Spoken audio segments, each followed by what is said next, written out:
What up? It's your boy, Hash Info. How you doing? We're here on a new video series called Renovation. I don't know what we're on, 5.0, 4.0, 3.0 right now. We're just talking about how to make this bathroom look a little sexier. So all we got to do that is simply put some of this, first thing you do is you're going to want to get one of these tools. This thing is awesome. What this does is you can scrape off all the excess stuff, the caulk, silicone. You just get right in there. I'll show you here. I've already done it, but there's a couple little spots here.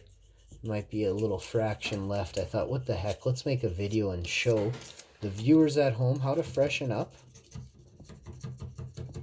your bathroom. So over here, it's the tool, a little bit of caulk there, and you can see that silicone. Just get that off of there. You see it kind of spaghettiing there. This is that extra effort put in, and really has the extra nice finish at the end. You know how bathrooms get, a little bit of water gets behind there, it's no good. You'll recognize we don't have the waterfall faucets anymore. If anybody in Winnipeg would like a couple sets of waterfall faucets, let me know in the comment section below, and you can buy them off me. They're about 300 bucks, and I'll get them to you each, and I'll get them to you for, I don't know, 200 bucks each. They're mint.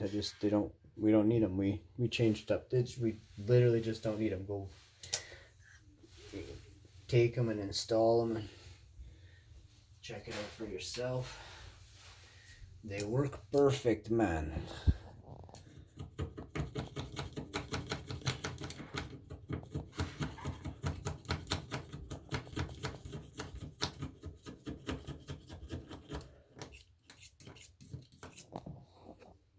You can see all that excess instantly gone, just like that.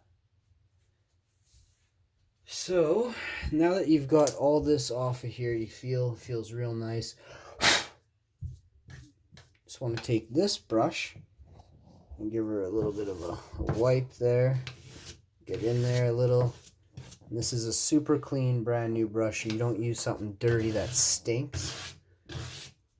And you're just going along, just giving it a nice, real, and you're getting in the grooves. Like you can see there, this is actually going inside there. You're dragging it.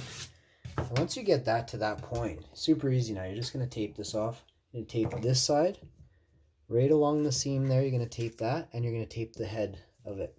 And what this is going to do is give you that perfect line, that perfect, absolutely perfect line. Here, let's check it. And it won't come out and over, right? You just want it up to, not past. So put it right there. And you always want to start with a good length of tape. Don't do 1 inch of tape at a time. Really serious about that. You do a good strip of tape. This is a 24-inch strip. And I only have another, 1.5 foot, 1.75 foot on that side, and a little bit, about 1.75 foot on the other side. Just shy of 2 feet on each side left. So you can see there, we've taped across that far. Right here and behind here, not a big deal at all. Let me move you over to the next spot. Nice faucets, eh? Buddy put these in for me. Man, he did a nice job. It wasn't the easiest either. We worked through it and contemplated and discussed, and it turned out very nice. Oh, I see a little bit of stuff here. Let's get that off. On the back wall here, the backsplash of this countertop. And then here too is a little piece. And you can see, I don't know how I can see closer than you, I think. I didn't zoom you in. That this here is, it had a little bit of discoloration in the caulk. But now, once you scrape it off, it's back to that brand new look. Brand new. So these countertops are 5 or 6 years old, I would guess. Not a day older, whatever I said there. Yeah, seriously, usually I kid around, but I know my stuff. I could tell certain things about the other side, and I know how long I've had this place. So, this is 5 years old. Maybe they, for some reason, never used that and had it installed for 6 or 7 months, but I find that hard to believe. I think this was put in almost the day they sold this, which I don't care. It just means we got a brand new damn thing, right? So that's what's up. A vanity, a double sink vanity, a his and hers. Hey, not even against it. It could be a his and his. All right, it could be it could be a hers and hers, but ooh, let me just ponder that for a momento. All right, I'm done. It kind of doesn't get boring, especially if they're not into dudes at all. Then it's like, don't care. Don't tell me about nothing. Don't care. But, you know, you never know how lucky you're going to be. Just say that. So I'll spin you on the last set now. Right here. And this is the easiest part. The other part is actually also super easy. Just got to run a good bead. Not too much. That's the key. But you want to sink it in. You're going to want to actually get the nose on it, cut it on an angle, and then point it inside the crevice and push it in with, you but just that tiny bit. But you want to make sure you sink it in. You don't just want to put it across and just have a thin layer. You want to fill this gap. That's how you keep, 10 years, 20 years of water from sinking in behind. Okay, so we missed the first, so you can see we did right to the end there. And right here, actually, I got to do the corner because it's got a beveled edge there. So you have to do that part too. You don't need to zoom in that much, but there you go. You can see that this edge still needs a piece because there's caulk going on that edge. Now that is what I'm thinking they didn't do before, and I just spotted something. So that's so awesome. So we're going to move this over here this way now and show you the last spot here, behind here. So let's get that. Remember, this tool, big time helpful, super helpful. Got some other stuff I'm doing with it, even going to use an X-Acto knife and some other things. You can use an X-Acto knife. Don't get me wrong. That is probably an X-Acto knife blade in there. I don't know what blade it is. That's not my tool. I borrowed it. And damn, it's working awesome.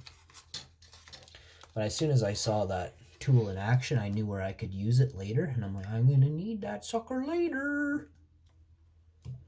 So right there is where you want that. And you want to make sure you stick this down. The seam has to be stuck down the whole way. Not the back side. Not this side.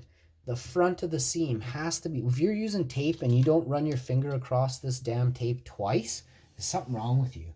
This is the only reason that you're putting tape down, is to prevent anything from going underneath the tape. So you got to stick. You have to adhese it to the damn surface. Okay, keep that in mind.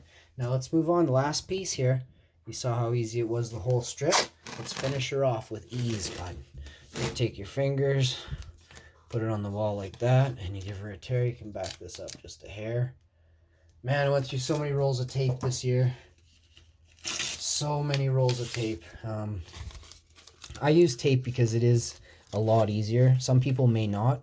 I know lots of wicked painters. They'll still use tape. Not all the time, but yeah.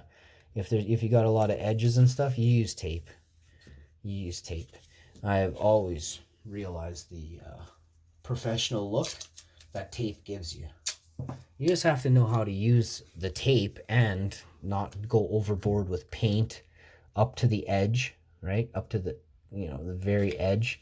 You got to have light, not a dry brush, but way less paint than you've ever had before when you're painting the wall. Use the least amount of paint closest to the wall's edge, period. And that's a serious tip for you. We got painting tips coming your way all evening. And I see painters that, paint, or they say they can paint good. They're still touching spots. Like I still see stuff. So it's great, but everybody should try and use a piece of tape once in a while. Not all the time. I have to paint actually the medicine cabinet, so maybe I'll come, it's not really a thing. I'm not going to show you a medicine cabinet being painted. I will show you the ceiling being painted in the kitchen, I think. Why not?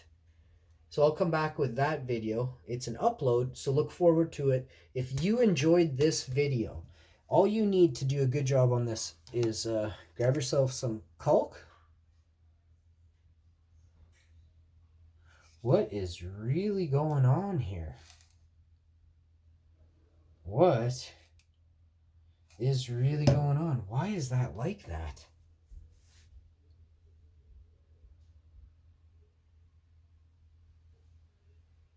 Why is the entire lid of the caulk cut off?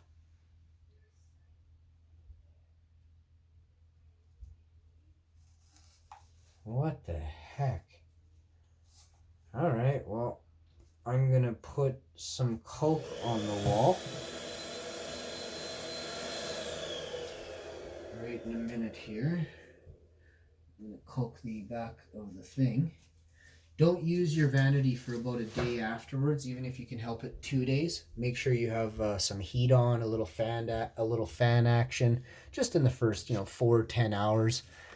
Have your heat up a couple degrees higher than normal when you're painting and when you're doing a lot of caulking or things like this. Make sure the room is warm, not sweltering, but warm. A good 20, 22, 24 degrees, whatever, something no higher than that. But with some airflow would be nice as well. All right, everybody, thanks for tuning into this one. Again, this tool, essential. Baking soda, one of the best mold and mildew combatants, along with vinegar. You mix up a little vinegar, hydrogen peroxide, a little soap, and you use whatever soap you want. This one's lavender, the other one is a mahogany teak wood, and then you can finish it off with some mold and mildew resistance 20-year, it's the good stuff, monosilicone max, and you're looking at kitchen, bath, and plumbing, cuisine, salle de bain, a plomberie. I don't know what that means, but I'm pretty sure it means plumber. And then grab yourself some tape. I prefer the blue stuff, but if you don't prefer the blue stuff, that's fine too. Whatever you use, make sure you use a decent tape. Don't use a crappy tape. It will make your life a lot more miserable. For this, you could use a lot of different tapes. You don't actually need, the blue or the green. For this, you can use a cheaper tape. It's you're not worried about bleeding on this. Plus, I can use my scraper and just kind of, cut a little tiny piece if it goes excessive. But I don't mind having not a thicker bead, but it's clear. So I'm gonna put I don't mind if it comes out that hair. It's perfect. That's the perfect amount that you want to have off of the tile or off of the the countertop and in between, because anything else more, you're gonna see it, right? You're gonna even see the crud when it gets stuck there. This way, you just have to wipe flush with a cloth and you'll get it every time. And you put it in there nice too. Don't just, like I said, don't just fire it on and then just barely touch it. You got to make sure that caulk goes in there. And then you smooth it out to the edge, right? Super easy. Oh, I didn't put the tape across the top. For whatever reason, when I looked at it up closer, it looked like it had green on the camera. So you have to do the top as well. It's just a nicer finish, okay? So we'll do the same thing we just did again. And that is right here, behind there. Normally you want to do this before the sink goes in. And that didn't happen. But I can still get in there. I can still get in there with the caulk on each side. It's much easier than it was the other set.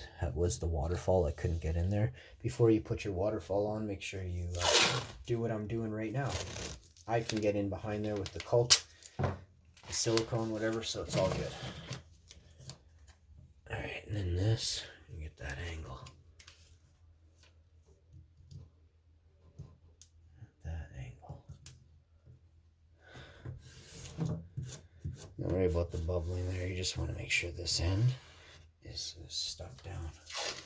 All right, so once you get that, I missed just a hair of a piece on the end. Ooh. We'll point you there. We'll go get that piece. And then once you got this done, the caulk just is, it's a quick beat. I mean, how long does it take you to go 6-7 feet across with a caulk gun? 10 seconds or 30? Either way, less than a minute, this will be finished. I just got to get the caulker. I call it a caulker because of, well, I don't like guns. I've never liked, guns are dangerous. I've had bad experiences with guns. People, uneducated people, it's not even a conversation for right now. And about 4 bad experiences with guns. And I don't like it. I'm blessed to be here, put it that way.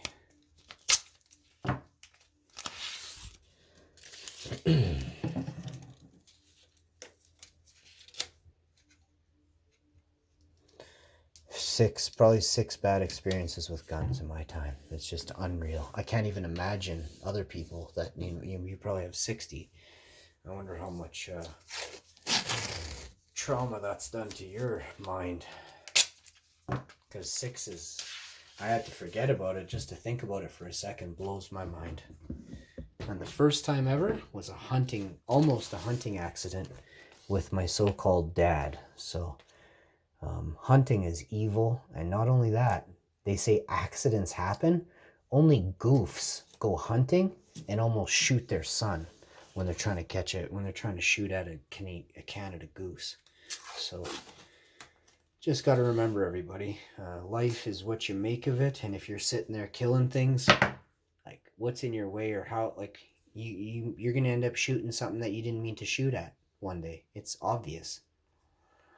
So gun awareness month should be a thing. It should be every single day. We should talk about why guns are so bad, and take them away from the police, take them away from the army, and absolutely not allow a gangster, so-called gangster, to have guns. They should be put in jail for damn near life. If you want to walk around and tote these weapons, you are scum. Have a good day, everybody.